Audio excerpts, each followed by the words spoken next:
네, 오늘은 말씀에 감동합시다 라는 제목으로 하나님의 말씀을 듣겠습니다. 지난주에 제 아내가 저에게 한마디를 했는데 마음에 큰 감동을 받았습니다. 직장에서 많은 사람들이 모여서 남편 얘기를 하는데 전부 남편 흉보고 불평불만하고 그런 사람들이 많답니다. 그런데 유독 제 아내만 남편 자랑을 계속 해가지고 모든 그 직원들이 그런 남편과 함께 사는 우리 집사람이 부럽다고 그랬다는 것입니다. 근데 사실은 제가 그렇지 않은데 그럼 또 그렇게 말을 했다고 해서 그것이 은근히 저에게 큰 힘이 되고 기분이 좋았습니다. 우리가 이렇게 별것 아닌 거 가지고 말 한마디로 사람에게 감동을 주고 힘을 내게 할 수가 있죠. 어떤 사람은 말 한마디, 또 때로는 책의 한 글을 보고서도 감동을 받고, 또 어떤 사람이 선한 행위, 한 행위를 가지고도 감동을 받으면서 삶에 대한 변화를 경험하기도 합니다. 의사들의 주장에 의하면 이 감동하는 것이 우리에게 큰 그러한 치료의 효과가 있다고 합니다. 우리가 잘 아는 엔돌핀이라고 하는 것이 있는데 그 엔돌핀은 몰핀보다 훨씬 강력한 그런 물질로서 몰핀보다 약 200배의 진통 효과가 있고 면역력을 높여주고 피로도 회복시켜주고 세균 감염도 막아주고 암이나 에이즈 같은 그런 치료에도 효과가 있다고 합니다. 그런데 이런 엔돌핀이 기쁠 때나 즐거울 때 막 솟아난다는 것이죠. 그런데 이러한 호르몬보다 최근에 더 강력한 그런 호르몬이 발견이 됐는데 엔돌핀보다 약 4,000배 뛰어난 그런 호르몬이 발견이 되었는데 그 이름은 다이돌핀이라고 하는 것인데 이 다이돌핀은 약 4,000배의 엔돌핀보다 약 4,000배에 강한 그런 치료 효과가 있다는 것입니다.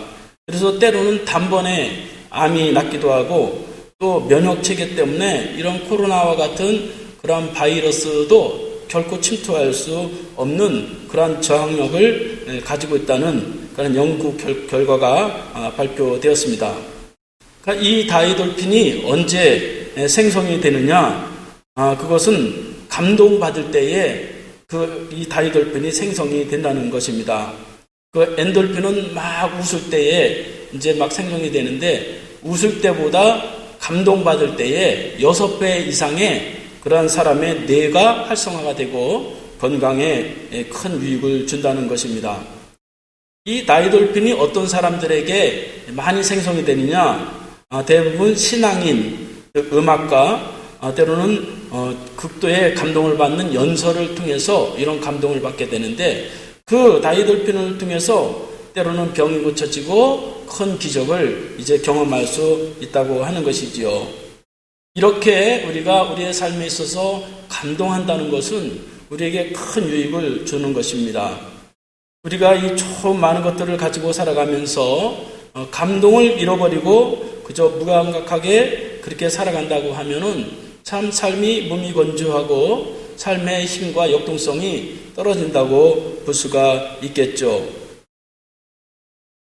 영국의 옥스퍼드 대학교 대중과학 이해학 교수인 리처드 도키스는 현실, 그 가슴 뛰는 마법이라고 하는 그러한 책에서 현실에 있는 것들에 감동하게 되면 그 현실의 그것들이 인생에서 마법과 같은 그러한 기적이 일어난다고 주장을 했습니다.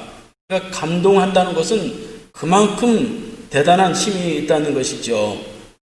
이성을 중시했던 그 아인슈타인은 이성에 대한 최고의 과학자였지만 그가 말하기를 감동 없는 인생이라고 하는 것은 무의미한 인생이다. 그런 유명한 말을 남겼다고 합니다. 이렇게 우리가 우리의 삶에 있어서 감동한다는 그것은 참 중요하다고 볼 수가 있죠. 무심코 지나가면서 바라보는 꽃 한 송이, 또 벌레 한 마리, 또 높은 푸른 하늘을 바라보면서 새로운 감동을 우리가 막 불러일으키시자고 한다면 우리의 삶에는 놀라운 삶의 변화가 우리에게 있을 것입니다. 특별히 우리가 하나님의 말씀을 대할 때에 그 말씀을 통해서 감동을 한다면 우리의 삶에는 큰 기적과 같은 일이 일어나게 됩니다. 하나님은 성경에 보니까 하나님의 크고 위대한 역사를 만들어가는 데 있어서 먼저 사람들에게 말씀을 주시고 감동을 시키심으로 인해서 하나님의 역사를 이뤄가는 경우가 많이 있었습니다. 바벨론에서 돌아와 예루살렘을 회복시킬 때에도 하나님은 많은 사람에게 말씀하시고 감동하시면서 그 역사를 이루셨어요. 에스라 1장 말씀에 보면 고레스 왕의 마음을 감동시키시고 또 에스라를 감동시키시고 또 족장들과 제사장들과 레위 사람들과 또 느헤미야 7장 5절 말씀에 보면 느헤미야를 감동시키고 또 에스겔 3장 14절 말씀에 보면 또 에스겔을 감동시키면서 능력을 체험하게 하는 것을 볼 수가 있습니다. 그러니까 하나님의 말씀에 우리가 강력한 감동을 받게 되면 위대한 삶의 큰 역사를 체험하게 되는 것입니다. 오늘 사도 바울은 영적인 아들이고 청년 목회자였던 디모데에게 하나님 말씀에 대한 유익을 말하고 있습니다. 이 디모데 후서는 사도 바울이 감옥에서 최후로 기록한 성경인데 유언과 같은 그 말씀에서 사도 바울은 디모데를 향하여 이 말씀이 얼마나 유익한지에 대해서 이제 이 디모데에게 말해주고 있는 것입니다. 당시 디모데는 청년으로서 유혹이 많고 또 경건하게 살기 위해서는 참 어려운 삶이 있었는데 그래서 12절 말씀에 보면 무릇 그리스도 예수 안에서 경건하게 살고자 하는 자는 박해를 받으리라 그런 말씀이 있었듯이 당시 청년으로서 거기서 살아간다는 것은 그런 유혹과 그 박해를 이겨내면서 살아가는 것이었기 때문에 굉장히 어려웠는데 그 어려운 삶을 극복할 수 있는 그러한 방법으로 사도 바울은 하나님의 말씀을 이제 제시하고 있는 것을 볼 수가 있습니다. 그 하나님의 말씀을 어떻게 이제 읽고 어떻게 들어야 되느냐? 사도 바울은 먼저 그 하나님의 말씀을 감동하면서 대하라는 것이죠. 그래서 16절 말씀에 보면 모든 성경은 하나님의 감동으로 된 것으로 교훈과 책망과 바르게 함과 의로 기록하기에 유익하다. 그렇게 말씀하고 있습니다. 우리가 성경을 많이 읽고 또 많은 말씀을 듣고 있지만 사실 아무 일도 일어나지 않는 경우들이 많이 있죠. 좋은 말씀이다. 그렇다고 하지만 아무런 변화가 없을 때가 있습니다. 그 이유는 우리가 하나님 성경을 읽고 말씀을 들었지만 그만큼 감동을 우리가 받지 못하기 때문이 아닌가 그렇게 생각을 합니다. 그러니까 세월이 흐를수록 사람들의 마음이 강팍해지고 또 공허해지면서 이 하나님의 말씀을 읽고 들어도 이제 별로 이제 그 감동이 없게 되는 것이죠. 그래서 우리가 하나님 앞에서 이 하나님 말씀 성경을 읽을 때마다 감동할 수 있고 또 말씀을 들을 때에 이 감동할 수 있다면 우리의 삶은 달라지는 것입니다. 어거스틴은 성경은 하나님으로부터 온 사랑의 편지라고 그렇게 말했습니다.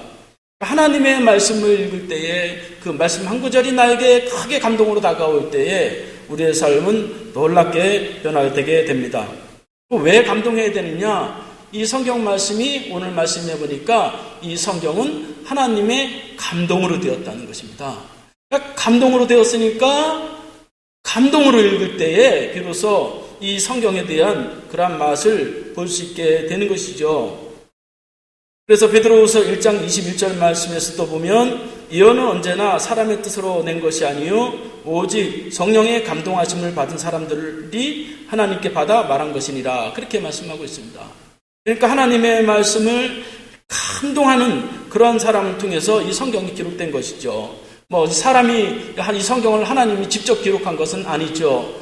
하나님이 감동하심으로 그 감동받은 사람들이 이 성경을 기록한 것이죠. 그러니까 그 사람이 감동했던 그러한 모습으로 이 성경을 읽을 때에만 비로소 하나님이 말씀하시는 것을 들을 수 있고 하나님이 말씀하신 것을 감동으로 이 사람들이 들었을 때에 그 마음으로 우리가 하나님 말씀을 들을 때에 비로소 우리가 하나님이 하시는 역사에 동참할 수 있게 됩니다. 그러니까 이 성경 또 이 하나님 말씀에 사실 감동을 뺀다면 사실 이 책이 그냥 아무런 다른 책과 뭔가 다른 게 뭐가 있겠어요. 똑같은 책에 불과한 것이죠. 다르다고 하는 것은 이 안에 하나님의 말씀, 그 감동이 있기 때문에 그 감동을 통해서 하나님의 역사가 있다고 볼 수가 있습니다. 이처럼 저와 여러분들이 하나님의 말씀에 감동되기만 한다면 우리의 삶이 큰 하나님의 축복과 기적을 체험하게 될 것입니다. 그러면 어떻게 이 성경을 읽어야 되고 또 어떻게 하나님 말씀을 들어야 감동할 수 있습니까? 첫 번째로는 배우는 자세로 성경을 읽고 또 말씀을 들어야 된다 하는 것입니다. 14절 말씀에 보면 그러나 너는 배우고 확신한 일에 거하라. 너는 내가 누구에게 배운 것을 알며. 이렇게 기록합니다. 바울은 디모데에게 성경의 유익을 말하면서 너는 배우고 확실한 일에 거하라. 그렇게 말씀을 하고 있습니다. 디모데는 사도 바울로부터 이 하나님의 말씀을 배웠죠. 지금은 이 신학 성경이라고 하는 성경이 있으니까 사실 이 내용을 우리가 많이 알고 있지만 당시에는 이 신학 성경이 없었기 때문에 그 사도들을 통해서 말씀을 배웠죠. 그러니까 그 배우는 일에 대해서 이제 감동하고 확신 가운데 거하라고 사도 바울은 디모데에게 말하는 것입니다. 바울 자신도 하나님 앞에서 이 말씀을 이제 감동으로 받았고 하나님께 받았어요. 그래서 갈라디아서 1장 12절 말씀에 보면 내가 사람에게 받은 것도 아니요 배운 것도 아니요 오직 예수 그리스도의 계시로 말미암은 것이니라. 그렇게 말씀하고 있습니다. 사도 바울도 하나님께 받았고 그 받은 그 마음으로 디모데에게 그 말씀을 가르쳤고 디모데 또한 그러한 마음으로 하나님 말씀을 배우고 또 목회를 감당하라 그렇게 말씀하는 것입니다. 그래서 감동하기 위해서 누구에게 배웠는지 이 말씀이 어떻게 나에게 다가오게 됐는지 그것들을 살펴보면서 이 하나님의 말씀을 읽고 또 하나님 말씀을 듣는다고 한다면 우리에게 큰 감동이 있다는 것입니다. 그러니까 배우는 자세로 그렇게 해야 된다는 것이죠. 배우는 자세라고 하는 것은 겸손한 것이 하나님 앞에서 겸손함으로 말씀을 대하는 것이라고 볼 수가 있습니다. 미국의 33대 대통령 해리 트루먼 대통령은 어느 날 이 고향에 도서관을 짓는다고 하고 개관식을 한다는 그러한 일들에 이제 초청을 받게 됐는데 그때 이 트루먼 대통령이 고향을 찾아오게 됐는데 특별히 많은 사람들이 이 대통령을 이제 구경하기 위해서 찾아왔다고 합니다. 많은 아이들이 그 중에서 찾아왔는데 그런 많은 아이들이 대통령에게 물었대요. 대통령 아저씨, 우리처럼 어렸을 때 대통령님은 무엇을 하셨기에 이렇게 대통령이 되셨어요? 반장을 했나요? 무엇을 했나요? 그때 대통령이 대답하기를 아니 나도 너희와 똑같아. 나도 아주 볼품없는 그런 어린아이였단다. 또 나는 눈이 나빴기 때문에 책을 제대로 볼 수가 없었어. 그때 아이들이 그런데 어떻게 대통령이 됐습니까? 그렇게 물었을 때에 나는 매일같이 성경을 한 장씩 읽었단다. 그렇게 대답을 했다는 것입니다. 나는 하나님 앞에 도움을 얻기 위해서 매일 한 가지씩 읽었는데 그 중에서 내가 붙잡고 살았던 말씀은 빌립보서 4장 13절의 말씀 내게 능력 주시는 자 안에서 내가 모든 것을 할 수 있느니라. 이 말씀을 믿고 나는 한 번도 이 말씀을 믿고 그대로 밀고 나갔을 때에 하나님이 나를 대통령의 자리로 올려놓았단다. 그렇게 대답을 했다는 것입니다. 그래서 하나님의 말씀을 이렇게 배우고 가르치는 사람을 하나님은 위대하게 이제 쓰시는 그러한 하나님이라고 볼 수가 있습니다. 사실 이 하나님의 말씀을 우리가 읽고 들을 때에 이제 저도 이제 한 35년, 40년 가까이 믿으니까 이제 다 아는 말씀이고 들으면 그저 더 그런 말씀이지 그렇게 지나갈 때가 많은데 사실 너무 가까이 가다 보면 이게 감동적인 말씀이 우리에게 얼마나 많이 있습니까? 우리가 늘 배우는 자세로 그 첫 장을 여는 자세로 하나님 말씀을 성경을 대할 때에 또 하나님 말씀을 들을 때에 하나님 우리에게 큰 은혜를 주시고 또 큰 축복을 우리에게 주실 줄로 믿습니다. 두 번째로는 성경을 읽고 그 듣는 일에 쉬지 않고 계속해야 된다 하는 것이죠. 15절 말씀해 보면 또 어려서부터 성경을 알았나니 성경은 능히 너로 하여금 그리스도 예수 안에 있는 믿음으로 말미암아 구원에 이르는 지혜가 있게 하느니라. 그렇게 기록하고 있습니다. 사도 바울은 디모데에게 내가 어려서부터 읽었던 그 성경을 계속해서 그렇게 읽고 감동을 받으라고 그렇게 말씀을 하고 있습니다. 여기서 디모데가 읽었던 그 성경은 구약 성경이죠. 그때는 신약 성경이 없었기 때문에 이 초대교회는 구약 성경만 있었기 때문에 어려서부터 이 구약 성경을 읽었던 그 말씀을 계속해서 읽어라 하는 것이죠. 그러니까 이 성경은 읽고 저거는 안 읽고 그렇게 구분하지 말라는 것입니다. 모든 것이 하나님의 말씀이기 때문에 다 귀하게 여기고 계속해서 그 성경을 읽고 또 하나님의 말씀을 이제 들어야 된다는 것입니다. 유대인은 원래 태어나면서부터 제일 먼저 이제 가르치는 말이 있는데 보통 한국 사람들은 엄마 아빠 이제 그거를 가르치지만 유대인들은 엄마 아빠를 가르치기 전에 먼저 여호와 야훼라고 하는 단어를 먼저 가르친다는 것이에요. 그래서 하나님이 빠진 그러한 인생을 살지 않도록 그렇게 하나님을 제일 먼저 가르친다는 것입니다.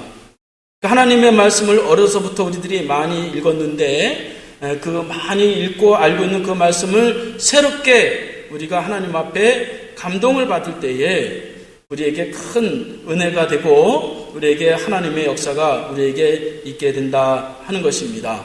성경은 그래서 쉬지 않고 계속해서 읽어야 되는 것입니다. 이번 주에도 이제 제가 문자를 보내서 성경 암송을 하라고 이제 또 다 문자를 보냈고 또 매일같이 제가 성경 구절을 이제 보내주기도 하죠. 그런데 성경을 가만히 암송하다 보면 제가 한번 암송을 해볼까요? 이제 7절까지 이제 겨우 저도 암송을 했어요. 처음에는 이제 암송을 안 하고 성도들이 알아서 외우겠지. 그래서 이제 기도하는데 차 목사야, 너 내가 암송 안 하고 그럼 성도들만 암송하냐? 그런 말씀이 들려서 저도 이제 매일 한 절씩 이제 외워가지고 지금 이제 7절까지 이제 제가 베드로후서 5장 1절에서 7절까지 지금 이제 암송을 이제 다 했어요. 근데 한 번 암송할 때 다르고 또 여러 번 또 암송할 때마다 또 하나님이 내게 말씀하시는 바가 다른 것들을 경험하게 되었습니다. 그러니까 하나님이 그 말씀을 아는 말씀이라 할지라도 계속해서 반복할 때에 한 번 암송할 때 다르고 10번 암송할 때 다르고 또 10번 읽을 때 다르고 100번 읽을 때가 다른 것입니다. 하나님의 은혜라고 하는 것이 언제 임할지 모르기 때문에 우리가 이렇게 하나님 앞에서 계속해서 하나님 말씀을 읽고 또 하나님 말씀을 듣고 할 때에 하나님은 우리에게 큰 은혜를 베푸시고 축복하십니다. 세 번째로는 어떻게 하면 감동할 수 있느냐? 하나님의 말씀을 묵상할 때 감동이 된다 하는 것입니다.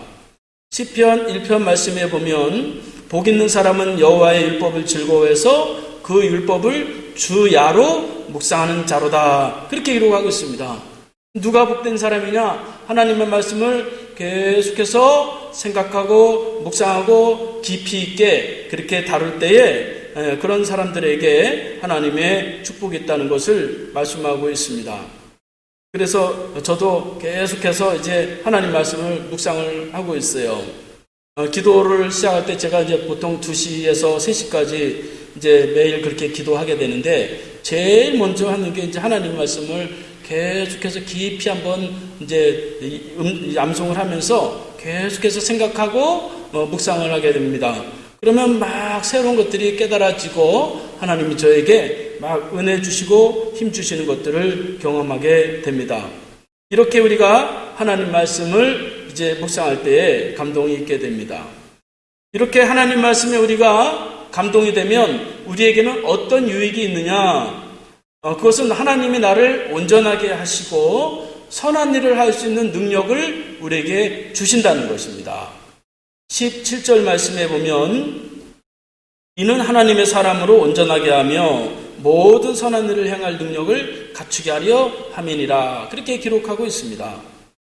이 부족한 이 허물과 죄가 많은 이 인간이 온전하게 하나님 앞에 선다는 거, 이 선한 일을 할 수 있는 능력을 갖춘다는 게 사실 쉬운 게 아니죠. 마음만 먹었다고 해서 다 되는 건 아니지 않겠습니까? 그런데 그것을 할 수 있는 능력을 주시는 것은 이렇게 하나님의 말씀에 감동될 때에 내가 하나님 앞에 그래도 온전하게 서게 되고 또 선한 일들을 감당할 수 있는 그러한 은혜를, 능력을 우리에게 주신다는 것입니다. 그래서 이렇게 하나님의 말씀에 감동되는 삶, 그것은 우리에게 큰 유익이 되고 큰 축복이 된다는 것을 우리가 살펴볼 수가 있습니다.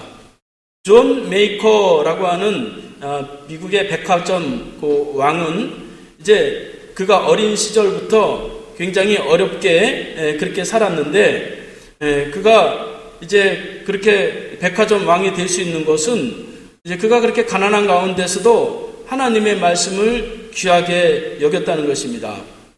어느 날 대통령이 그에게 이제 통신부 장관을 하라고 그렇게 이제 제안을 해왔는데, 그때에도 이 존 워너 메이커라고 하는 사람은 그가 이제 어린아이를 가르치는 그러한 주일학교 선생님을 50년을 했었는데, 그럼에도 불구하고 내가 이 주일학교 아이들을 가르치는 이 일을 보장해 준다면 통신부 장관을 하겠다, 그렇게 말했다는 것입니다. 그가 그 수많은 그러한 이제 백화점망으로 많은 돈을 벌었는데, 그 돈을 가지고 교회를 건축하고 병원을 건축하고 고아원을 건축하고 우리나라에도 YMCA 그 건물을 이제 그가 기증을 했죠. 그래서 그는 50년 동안을 이렇게 하나님 말씀을 가르치는 그 일들을 아주 귀하게 여겼다 하는 것입니다. 이렇게 하나님은 그 말씀을 귀히 여기고 그 말씀에 감동하는 자에게 큰 은혜를 주시고 축복하십니다. 이제 말씀을 마치겠습니다. 여러분, 우리에게 성경이 주어졌다는 거 얼마나 큰 축복인지 모릅니다. 우리가 하나님의 말씀을 들을 수 있는 기회가 있다는 것은 우리에게 큰 감동일 수밖에 없습니다. 저와 여러분들이 이 하나님의 말씀을 읽을 때에, 또 하나님의 말씀을 들을 때에 하나님 앞에 하나님 내게 마음에 감동을 주시고 그 감동한 대로 이 세상을 살게 하셔서 이 땅에서도 하나님 앞에 온전한 사람이 되고 선한 일을 하는데 넉넉히 감당할 수 있는 능력을 저에게 주십시오. 그렇게 기도하면서 말씀을 읽고 들을 때에 저와 여러분들에게 하나님의 큰 은혜와 능력과 축복이 있는 귀한 삶이 있기를 간절히 바라겠습니다. 기도하겠습니다. 하나님 아버지, 감사합니다. 저에게 이 귀한 성경을 주시고 또 말씀을 들려주심으로 주의 자녀로서 이렇게 살아가면서 세상을 이길 수 있도록 인도하심을 주여 감사드립니다. 이미 알고 있는 성경, 또 듣고 있던 말씀에 감동을 더하셔서 말씀이 나를 살리고 가정과 교회와 나라를 세워가는 데에 큰 보답을 할 수 있도록 주께서 축복하여 주시옵소서. 예수님의 이름으로 기도하옵나이다. 아멘. 함께 일어나셔서 축도하시겠습니다.